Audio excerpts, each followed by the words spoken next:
I'll summarize because it's a long story. Judges 13, 14, 15, 16. 4 chapters dedicated to this. The book of Judges is an extremely disturbing book to read. Yeah? Those of you who know it. We come out of the celebration of Joshua. We've done it. We've got the major city-states defeated. We've got the land distributed. We are like queued up to move the plan of salvation forward. And then we hit Judges, and it just tilts and goes downhill. Because the first things we read are about the lands not taken. These are the lands that the tribes went out and were unsuccessful. And so instead of land acquisition, we begin looking at land loss. And then we start to look at a cycle that is a very disturbing cycle, which starts with God's people of the past assimilating into the ideology of the pagan world, worshiping Baal in particular. God saying, okay, I need to pull you back from that ideology, so I'm going to allow other people groups to come in and create a disturbance in your space. Usually a food crisis develops. The people of the past call out to the Lord for help, and he raises up a judge. Not the judicial authority that I might think of in our economy of a Western court system, but a military leader who is then going to lead God's people to military victory, restoration of trust in the Lord, and then the land has peace for a bit. And then the cycle starts again. So when you read the book of Judges, it's like over and over and over and over. The stories are not arranged chronologically, but are arranged in a way that shows them doing this. Every time I come back to the start of the cycle, I'm a little bit farther down and distant from where I'd like to be than I was before. And it keeps on devolving and devolving and devolving. So by the time we get to Judges 16, we've got some experience. Was it 16? By the time we get to Judges 13, I've got some experience with these deliverers. And what I'm used to seeing is they bring it back. They are able to restore land and peace to the land. And we don't see that at all in the story of Samson. How close? There we are, coming out of the haze.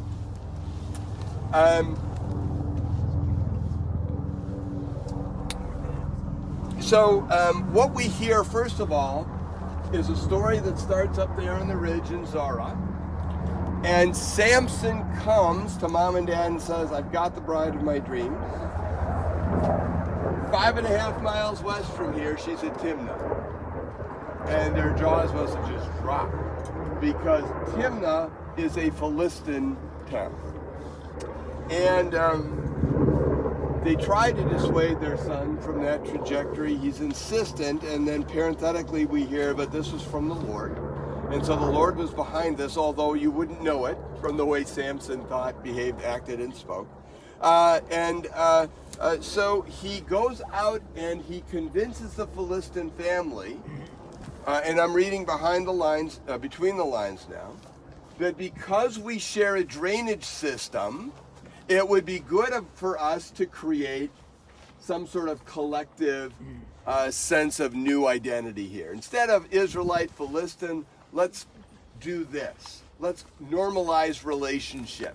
Because if we just normalize relationship, it'll enhance our ability to share a drainage system, right? And especially if you're downstream in a drainage system, it would make sense that you want to do this. Well, you know some of the details of the story. It just goes from bad to worse, right? The day of the wedding, there's this whole riddle thing that goes on.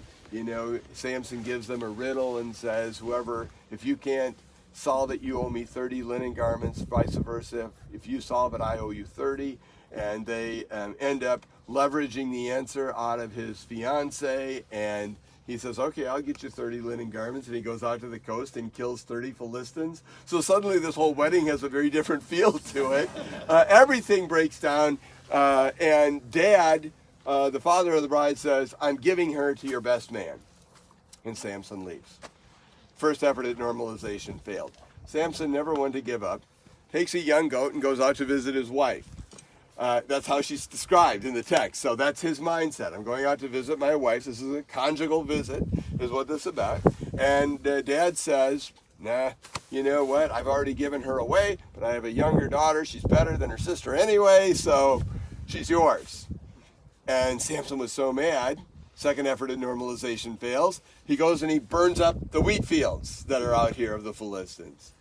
And then we see problems developing further. The Philistines chase him up to Etam, back up here in the hill country. The next time he's down here in the Sorek Valley, he's at it again, trying to normalize relationships with, now we have her name, Delilah, right?